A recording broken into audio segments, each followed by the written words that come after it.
reverse trends, Rams go for another road win. Jacksonville, Florida.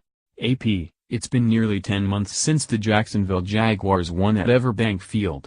It's been a year since they enjoyed consecutive victories. It's been even longer since they beat a West Coast team at home.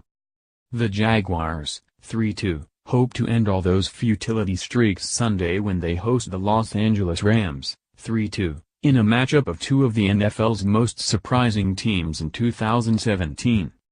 We've gone up down, so that's kind of been what everybody's talked about, the inconsistency or lack of consistency, Jaguars quarterback Blake Bortles said. So we have to find a way to win 2 in a row and get it rolling from there. Jacksonville has tried and failed twice to back up huge wins this season. The Jags hammered Houston on the road in the season opener and then got thumped at home by Tennessee. They trounced Baltimore in London and then tumbled at the New York Jets in overtime. They responded with a victory at Pittsburgh, a thorough drubbing that gave the small-market franchise its best start in more than a decade, and served notice that coach Doug Marrone's team is a legitimate playoff contender in the wide-open AFC South. But the Jaguars know they need to turn their roller coaster start into a much smoother ride to remain atop the division. "It's time, man. It's time," veteran tight end Marcedes Lewis said. "Consistency.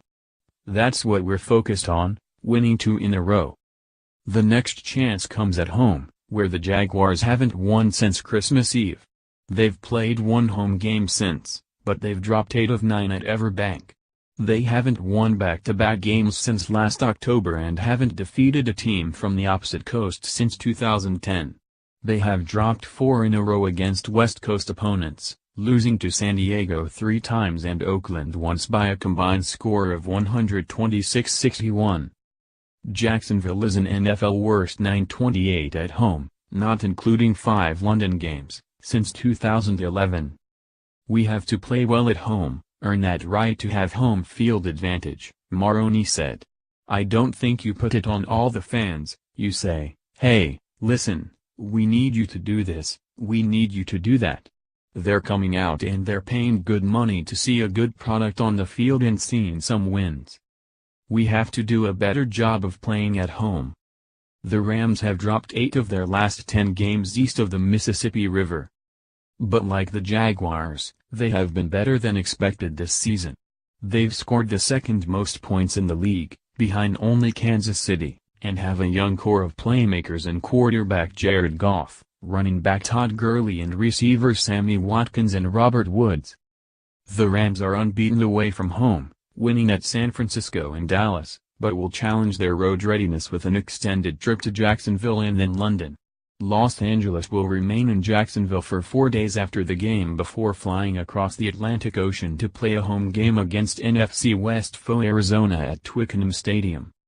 That is a challenge, Coach Sean McVay said. Anytime that you kind of leave your families, it's about making sure that we keep our focus and concentration. I think our guys have done a good job of that and just making sure that when we do leave, while we can have fun at times, it's about a business trip and we've got a mission to try to accomplish. Here are some other things to know about the Rams and Jaguars. Gurley's streak. Gurley, who leads the NFL with 7 touchdowns, has scored in each of his 3 games in Jacksonville, all as a Georgia star when the Bulldogs beat rival Florida in consecutive years, 2012-13, at EverBank and lost to Nebraska in the 2014 Tax Slayer Bowl. Gurley excelled in all of those games, totaling 65 carries for 304 yards and 2 touchdowns, and 12 receptions for 207 yards and a score. Fournette's streak. Jaguars rookie running back Leonard Fournette has scored in each of the 5 games of his pro career, becoming the first to do so in franchise history and the 5th in NFL history. He leads the league in carries, 109, ranks 2nd in yards rushing, 466, and has emerged as the team's clear tone setter with his physical style. Familiar D. The Rams should at least be familiar with Jacksonville's defensive scheme, a 4-3 under that was copied from Seattle. Los Angeles already played San Francisco and the Seahawks, 2 of the teams employing the defense. Atlanta and the Los Angeles Chargers also primarily play a 4-3 under. For more NFL coverage, www.pro32.app.org and www.twitter.com weblink.